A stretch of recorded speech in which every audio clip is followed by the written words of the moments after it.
Hi, I'm Mick Garris. Tonight on Take One, we're going to take a look at horror films. And we're going to talk to some of the people who have made some of the finest horror films around. Our guests include John Landis, whose first film he made at the age of 21, Schlock, a monster comedy. Also made Kentucky Fried Movie, The Blues Brothers, National Lampoon's Animal House, and An American Werewolf in London. John Carpenter, who made his first feature film as a USC student, Dark Star, for $60,000. Also made Halloween, The Fog, Escape from New York, and is currently working on The Thing. David Cronenberg, whose films include Rabid, The Brood, They Came From Within, and Scanners, is currently working on a new film called Videodrome. John, why do you think horror films are so popular? I can't really answer that with a generalization that will hold true, but what is true is the genre of monster films and horror films has been consistent throughout the history of the business. If you look at the decades of the 20s, 30s, 40s, 50s, 60s, 70s, there's always cycles of westerns and war movies and comedies, but there have been horror films straight through. The only difference is in budgets, whether they're A pictures or B pictures. Why are they so popular? I guess because they're really entertaining, I hope. What frightens you, John Carpenter? I don't get frightened by movies. Movies don't scare me, no. Ever? No. You've never been scared? When I was a little kid. All right. What movie? What movie? Movie that scared me the most was probably It Came From Outer Space. Did you see it in the theater in in 3D? I was 4 years old. I was sitting near the front, and the meteor came out of the screen and blew up in my face. And I jumped up and ran to the back, and I said, "Whoa, God, what was that?" And ran back down again. Do you think that had an effect on your attitude in filmmaking? Nah. Nah. Okay, let's talk a little bit about The Thing. What was the beginning of the whole project? Universal wanted to do a remake of The Thing, which was a film in 1950-51, directed by Christian Nyby, co-directed by Howard Hawks, based on a short story by John Campbell called Who Goes There? And it was an excellent film, one of my favorite movies. It was James Arness as a giant blood-drinking carrot from outer space. Did it scare you when you saw it? It was a chairlifter for me. Popcorn flew.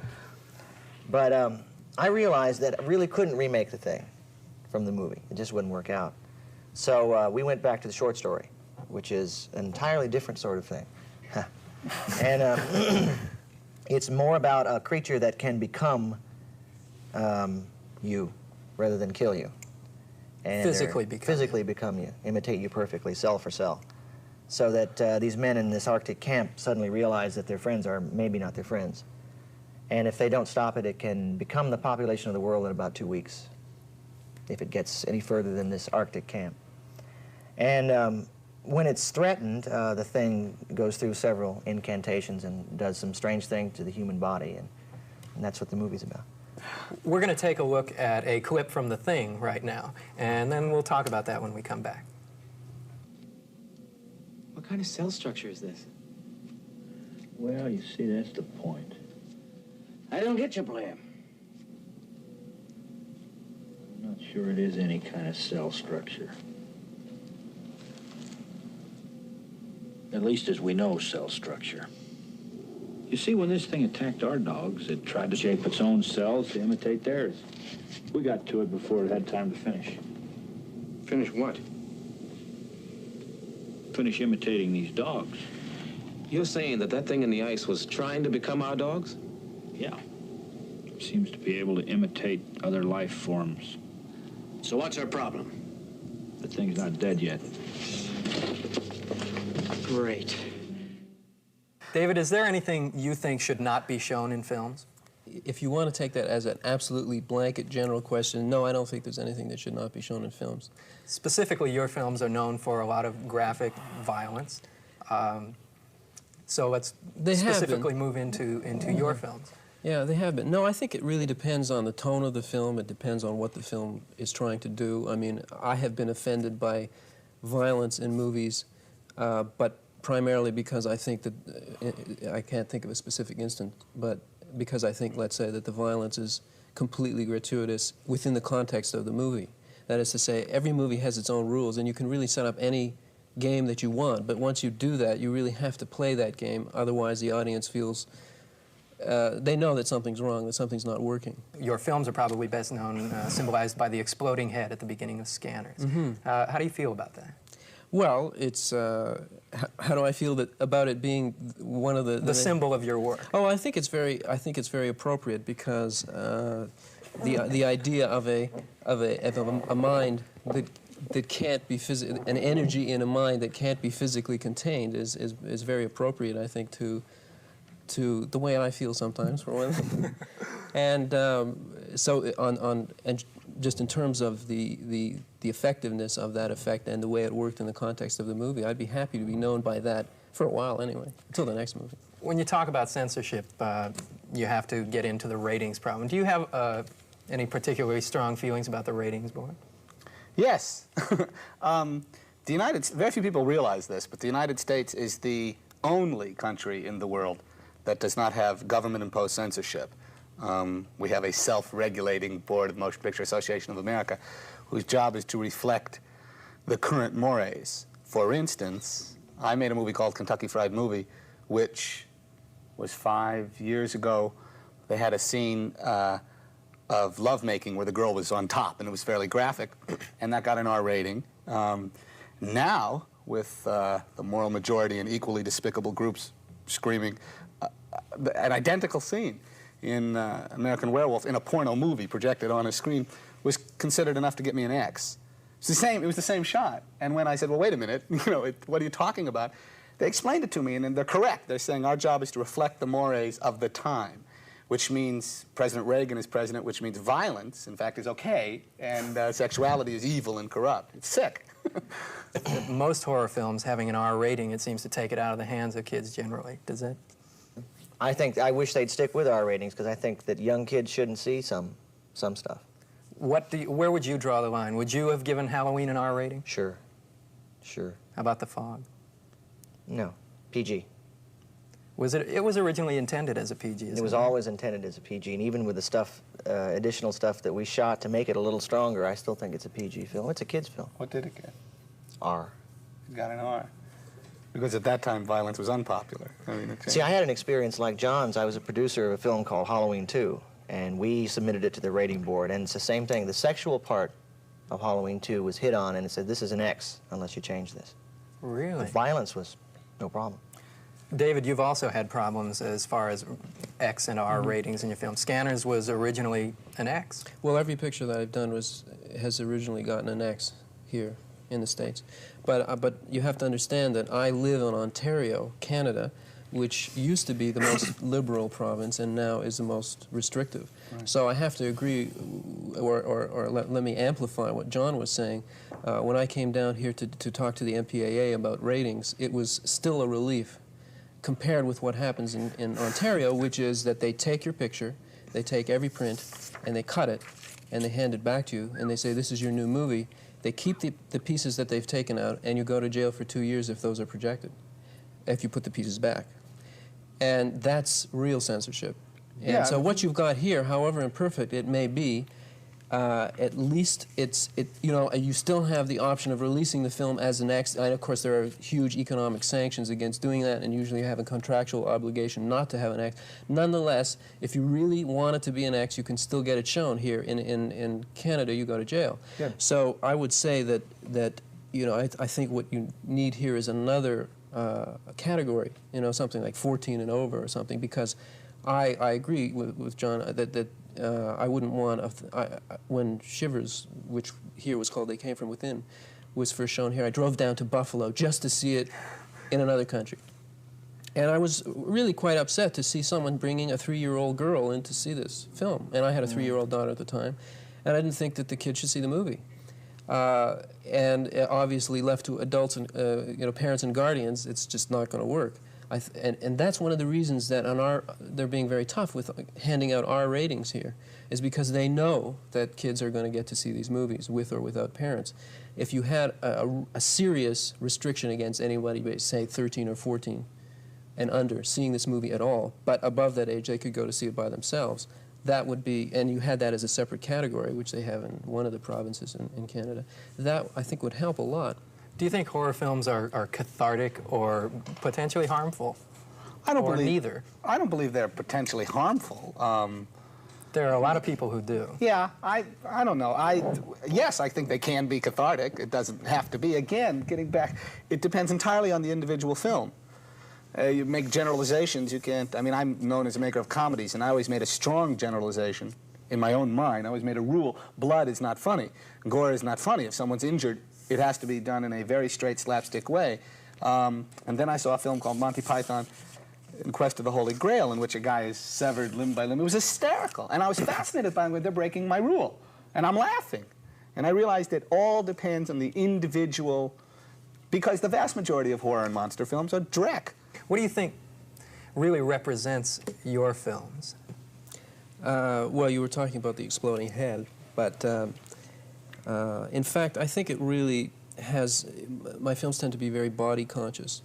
The body and what it is and what it does and what it can do tends to be very central in my films. And it was never a conscious thing, but I gradually realized that I was more interested in things that happen inside you, mentally and physically, than I was in a kind of exterior threat, which is why you could, I think, legitimately say that none of my films are monster movies in that sense. In fact, to a certain extent, it's your own body that's the monster, your own existence. There's an image in Rabid that is one of the most frightening things I've ever seen, when the doctor, in the middle of surgery, goes rabid and slices the nurse's finger. I mean, that scared me to death. I mean, it was just... Good. No, but I mean, it was such a remarkable image, that authority figure. You know? Well, that's exactly the thing. And I mean, talking about the thing, the idea that someone close to you, I mean, the promo for Rabid was, you can't trust your mother, you can't trust your neighbor, you know, you can't trust your best friend. One minute they're normal, next minute they're rabid. The idea, you know, I don't mean to get very Freudian about it, but the idea that, for example, a parent suddenly wants to destroy its own child is very frightening, because a parent is supposed to do exactly the opposite. So that kind of turnaround, and the psychological reality behind it, and the potential and the possibility of it all, is what makes, is the kind of horror that I'm interested in. And so it's all very internal. And the fact that the Shivers in Canada is called They Came From Within here it's appropriate. They came from within is exact, instead of from outer space. I think that shows you the orientation that I have when I make films. Sex and violence is something that's a recurrent theme in your films, and seems to be the major theme in Videodrome. Can you tell us a little bit about that? Well, it deals with, God, it's actually hard to deliver in one line, but it has to do with the man who runs a very schlocky cable TV station, and he monitors video from all over the world in order to take pirate-free things and show them on his little station, because he feels that he needs to show really extreme stuff to attract an audience, because he can't compete with networks and so on. And he discovers a very strange show called Videodrome, which seems to be nothing but torture and murder, and seems very realistic. And he becomes very obsessed with this show and very fascinated by it, and he begins to delve into it further and further. And then it starts to get very strange after that. All right, let's talk a little bit about the use of special effects in creating scenes of horror or whatever. That was a major event in American Werewolf. It took a lot of time. You mean in the production? In the production of the film. Oh, yeah. It was a 10-week schedule. It took 1 week to shoot the 2 minutes. It was horrendous, because you'd show up, Rick and David Naughton and his crew would start... Rick Baker, the makeup artist who's working with David Cronenberg now, would start... They'd start at like 5 in the morning, and we'd come on, you know, making them up, and we'd come on set at 7, and we'd be lit and ready at 8, and then we'd sit there till 1, which was horrendous. I hated it. And then they'd come out and we'd shoot, you know, 2 shots, and I was like, see you tomorrow. How long did it take to devise the effects? Months. To build it, it took months. To devise it, I wrote Werewolf in 1969 in Yugoslavia. It was based on a real experience I had, believe it or not. And I met Rick Baker in 1971 on Schlock. And he was then 20, and I told him I wanted this metamorphosis. For the movie to work, I really felt you couldn't use opticals. You couldn't use lap dissolves like Lon Chaney Jr. You had to see in bright light. You had to see a guy's metamorphosize. And then, in '71, he first showed me his first change-o head. Figured out how to do it. And Rick had worked with the great Dick Smith, and in fact, Rob Bottin, who's working with John Carpenter. It's weird. They're all incestuous. They all work together. And it was very frustrating for me, because I felt it was very important in the film for the makeups and special effects to work. Again, because I'm treating it realistically. I'm treating it straight. And it's one thing to say, last night I turned into a werewolf, and nothing to see it happening to the guy and experience it with him. And Rick, I guess, spent he wanted 10 months. I think he got 4 to build everything. And I'm very pleased with it. The makeups, in fact, throughout the film are pretty extraordinary, because you can only build up on an actor's face. And I had scenes where they have to carve down, you know, do his skull. So they ripped apart Griffin Dunne. We killed Griffin Dunne. It's a tragedy. Let's take a look at the transformation scene from An American Werewolf in London right now.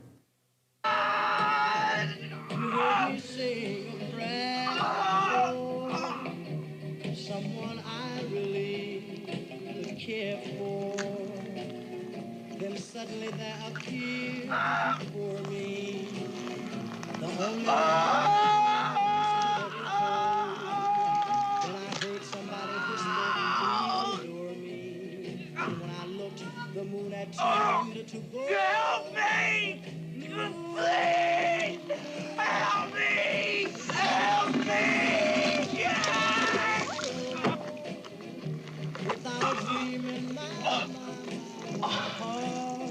I didn't mean to call you Meatloaf, Jack.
You're working with Rob Bottin on The Thing, also very extensive transformation type of effects and other sorts of makeup effects. Is it more of a pain in the neck, or do you really enjoy the process? Well, unlike John, we have set aside about 5 months to shoot all the effects, separate and apart from the first unit. Well, you have much more extensive than I did. They go on and on and on and on and on and on and on. And I have the same problems that John is describing, where you do 1 shot in a day or 2 shots in a day. And they are a pain in the neck if you try to do them in your first unit. If you're trying to do them all at the same time, like if I had a 10-week schedule and it took a week to do the transformations, I would be out of my mind. It was the last week. We had shot all in fact, we'd shot all the inserts, so we had nothing to do. I was going to say, I read the screenplay by Bill Lancaster of John's movie, and The Thing, and it's just, talk about demand. It's unbelievable what is supposed to happen in the film. I mean, it's unbelievable. Yeah. I can't wait to see it. It's just it's mind-boggling. Well, all of you have taken films that have scenes that really demand more of makeup effects than have been done previous to that time. Well, I mean, makeup men, people love that, of course. I mean, they curse you because they can't fall back on things that they've done before. But on the other hand, as any creative person would be, they're very excited by an incredible challenge. So if you know, the chances are that you will, after all, there are really only a limited number of fabulously good effects people. And there are a lot of films and producers who are clamoring for these people. So that I mean, that's another thing that you don't, that's behind the scene, but the chances that you'll get to work with somebody like Dick Smith or Rick Baker depend very much on how interesting and what kind of challenge it is that you're presenting them with. And if they're going to do something that they did 10 years ago, obviously it's not going to excite them as much as if it's something that they know their own colleagues are going to phone them up and say, how did you do that? I mean, that's what they want. Although there's a new phenomenon that I see, because I'm a real monster movie buff, I go see everything, no matter how schlocky, which is that it used to be that there'd be some pretty intelligently, well-made, well-directed, well-acted, crafted films until the monster showed up. The monster was so dumb-looking that it blew everything. And now there's a whole new phenomenon, which is there've been a whole bunch of films that are just dreck, but the monsters look great. Yeah. Well, that's the thing. I mean, what does the producer say? He says, look, the only way we're going to sell this terrible film is on the basis of the special effects, the stills of the special effects. I think Roger Corman had a lot to do with with both sides of that. You know, I mean, if you're selling the artwork and the stills and the title before there is a picture, what are you going to sell? You're not selling the dialogue, you are selling the monster or the effect. Corman used to do at AFP, they do the poster. And First, then they make a movie. That's right. If the poster got good reviews, then they'd make the picture. So that means that you would apportion your budget. I mean, that happened to me on They Came From Within. In fact, I mean, we said, okay, look, when you have a dialogue scene, obviously it's 3 shots and goodbye, you know, 1 take, forget it. But when we have special effects, if it takes all day, great, you know, we have to do it. And that's exactly the way that film was shot. Are you ever surprised by the reactions to your films, David, when you go in with an audience? Oh, constantly. Is there any particular time I used to think that, you know, when I was younger and more arrogant and more ignorant, certainly, I used to think the idea of having previews for films was really a bizarre, cop-out, strange industry kind of thing, and I couldn't really understand what that was about. And I later realized that there's a very good reason for it, and I realized that, you know, I used to think, well, a poet doesn't, you know, go out and preview his poetry, but in fact I was wrong about that too, because poets always used to go out and read their poetry to audiences, and they would refine it afterwards, and for the very same reason. And you get so close to it after you worked on a picture for a year or 2 years or however long, that you begin to lose some kind of contact with it, and you have to vicariously experience it again through an audience so that you can really see what it is. I mean, it's almost impossible, it is impossible to walk into one of your own movies, even 30 years later, I'm sure, and see it the way anybody just walking in cold would see it. You can't see it that way. Every shot has a history, every cut has a history, every actor, every prop has a history that distorts your perception of your own film. You have to see it through other eyes, and when you do that, you are constantly being surprised at reactions to things. I mean, when it works exactly the way you thought it would, that's wonderful. It's very rare. Okay, have either of you actually, based on a preview, changed something very strongly? Sure. Like, tell me a story. The Fog. The Fog. I showed it to a bunch of people, and they didn't react the way I wanted them to, so I changed it. Is that you shot some additional footage that was harder? Right? Quick. I actually moved the exploding head and scanners 10 minutes into the film. It was originally 2 minutes into the film. It was the first scene. Yes. Right. And based on audience reaction to that, and the general pacing of the film, the rhythm of the film, I realized it was wrong, but I couldn't tell. What's the biggest surprise you've ever had by an audience watching one of your films? That I've ever had? Yeah, have you? Well, 2, actually. One was, there's a line in Animal House that's spoken by Doug Kenny when he says, well, what the hell are we supposed to do, you moron? It's a line that was not intended to be necessarily amusing. It was exposition that gets consistently in every country, in every language, in every theater in the United States I ever saw the movie, got a huge laugh. So you cut it? No, it's there, but I don't know why. I genuinely don't know why it gets such a huge laugh. I've never been able, I've said to people, why is that so funny? And they go, you know, to this day. What's the other one? No, on Werewolf, I made a change because of a preview that I think hurt my picture commercially, but didn't hurt it. What did you change? You know, there's a scene with 3 bums by the Tower Bridge. Well, they get killed. The way it is now, you don't really see it. And you did really see it. And it was such a big scare that the audience, we previewed in Chicago and New York, the audience went, and for 5 minutes they were going, did you see that? Holy, you know, and such a buzz that I'm in the back of the theater going, shh, you know, there's plot going on. So I cut it out. And I think I probably made a mistake. Because when people talk about Jaws, they always talk about the face in the boat. You know, they talk about Halloween. You know, there's always specific things that really got them, and I cut it out of my movie. Okay, well, I'd like to thank the 3 of you for joining us on this discussion here on Take One. John Landis, John Carpenter, and David Cronenberg. We look forward to The Thing and Videodrome this summer and your next secret project that I'm sure we'll be hearing about soon. Thanks a lot, and thank you for being with us on Take One.